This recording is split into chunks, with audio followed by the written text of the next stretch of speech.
The late autumn sunlight streamed through the tall windows of Jefferson Middle School, casting golden stripes across the linoleum floor of room 207. It was just after 10 a.m., and the scent of pencil shavings and faint cafeteria grease still lingered in the air. Inside, 27 sixth graders murmured among themselves as their teacher reviewed her lesson plan. In the third row from the front, near the window, sat a boy named Aiden Cole. Aiden was quiet, always had been.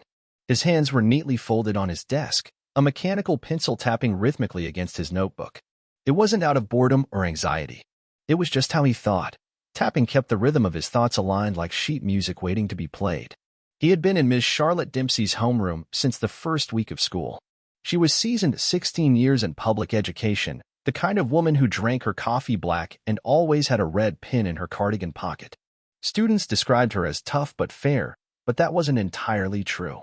Fair, maybe, if you were someone she liked. Aiden wasn't one of those people.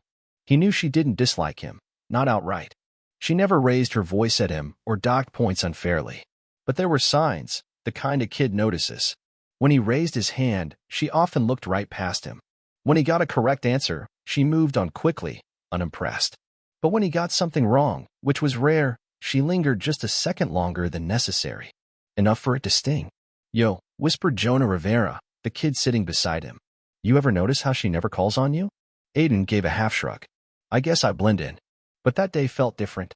From the moment Ms. Dempsey walked in, her eyes had drifted toward Aiden more than usual. It wasn't disciplinary. It was something else, like anticipation. Something deliberate. The lesson was on the Reconstruction era, and Ms. Dempsey wrote the words General William Tecumseh Sherman on the board. Her voice was crisp as always. "Mr. Cole," she said suddenly, her eyes locking on him.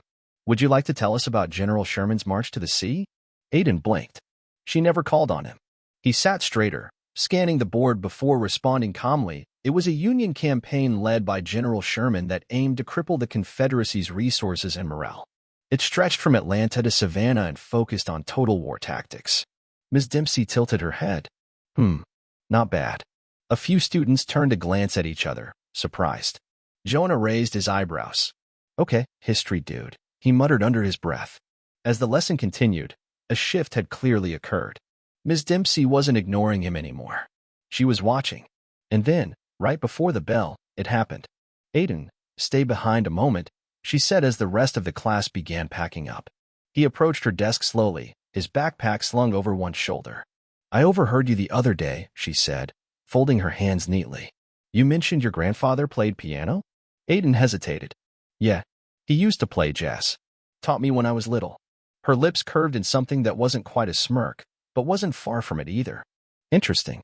I'd like you to play something for the class tomorrow." He blinked. "Play?" She gestured to the dusty upright piano shoved in the corner of the room like forgotten furniture. "You said you've learned a thing or two. Let's see what you've got." It didn't feel like an invitation. It felt like a setup. That night, Aiden lay in bed, staring at the ceiling as the shadows of passing cars flickered across his room. He knew what Ms. Dempsey was doing. She wasn't expecting a performance. She was expecting a collapse. A self-inflicted embarrassment. But she didn't know everything. The next morning, the classroom buzzed with curiosity. Word had spread fast. Aiden sat silently, ignoring the side glances and half-whispered comments. "You're really gonna play?" Jonah asked, half impressed, half skeptical. "There's a lot people don't know," Aiden replied. When the history lesson ended early, Ms. Dempsey closed her book and said it like a formality. "Aiden, the piano's all yours." The room went still. He stood slowly. A few kids chuckled, one muttering, "This should be good." But Aiden didn't falter.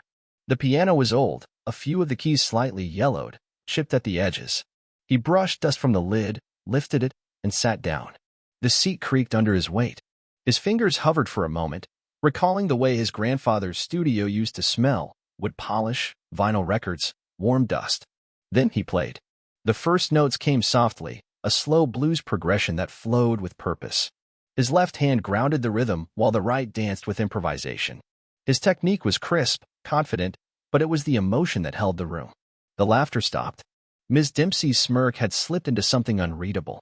Her arms remained folded, but her eyes betrayed a flicker of something else. Wonder. Maybe even disbelief. Aiden didn't play for her. He didn't even play for the class. He played for the summer mornings when he sat beside his grandfather on a worn piano bench. For the Sundays filled with jazz and sweet tea. For the unspoken pride in his mother's eyes every time she heard those notes. And then he shifted, improvising, elevating the piece, introducing a melody so complex and fluid that even students with no ear for music could feel its gravity. His fingers blurred across the keys, landing with precision. The chords grew deeper, bolder, the story unfolding with every measure. By the time he struck the final chord, the room was silent again. Not out of confusion or mockery, but something far more powerful. Ah! The silence broke with a single clap from the back of the room. Then another. Then more. Within seconds, the entire class was applauding. Jonah let out a low whistle. Dude, what was that? Aiden didn't respond. He sat there, hands in his lap, his heartbeat steady. But Ms. Dempsey hadn't clapped. She stood at her desk, arms still crossed, her expression unreadable. Well, she said finally. That was unexpected. The clapping slowed. Some students turned to her, waiting for more. Madison Drew from the back scowled a little. That's it, she muttered. Brandon Lee, who hadn't said a word all morning, leaned back in his chair. He just played like he belongs at Carnegie Hall. And you say, unexpected? This is a classroom, not a recital, Ms. Dempsey replied tightly. Aiden exhaled and looked up at her. You didn't think I could do it, did you? Her eyes narrowed. Excuse me. You asked me to play because you expected me to fail. You wouldn't have asked Madison. Or Brandon. Or Jonah. Just me. More whispers now. No one laughed. No one corrected him. That's enough, she said. But he wasn't done. You barely called on me all year. I'm not invisible. You just never looked. A pause. The class held their breath. Ms. Dempsey's jaw tightened. Sit down, Aiden. But he stood still. Tall. Unapologetic. Eventually, he returned to his seat. The weight in the room had shifted. Permanently. For the rest of the class, Ms. Dempsey taught as if nothing had happened. But her voice didn't carry with the same authority. Her posture was tight, defensive. Students whispered to each other when she turned away. When the bell rang, the classroom erupted with energy, but this time it wasn't just about freedom. It was about what they had witnessed.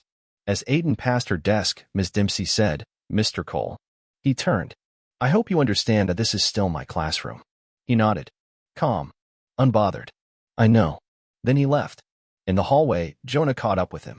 Dude, he said, grinning. You just rewrote the rules in there. Aiden smiled. Maybe it was time. That night, over dinner, his mom noticed something in his eyes. A lightness. How was school? He paused, then smiled. It was good. She waited, then put down her fork and looked at him. You want to talk about it? He told her everything. The music. The moment. The silence afterward. When he finished, she reached for his hand. Sounds like she didn't see you coming. Yeah, he replied.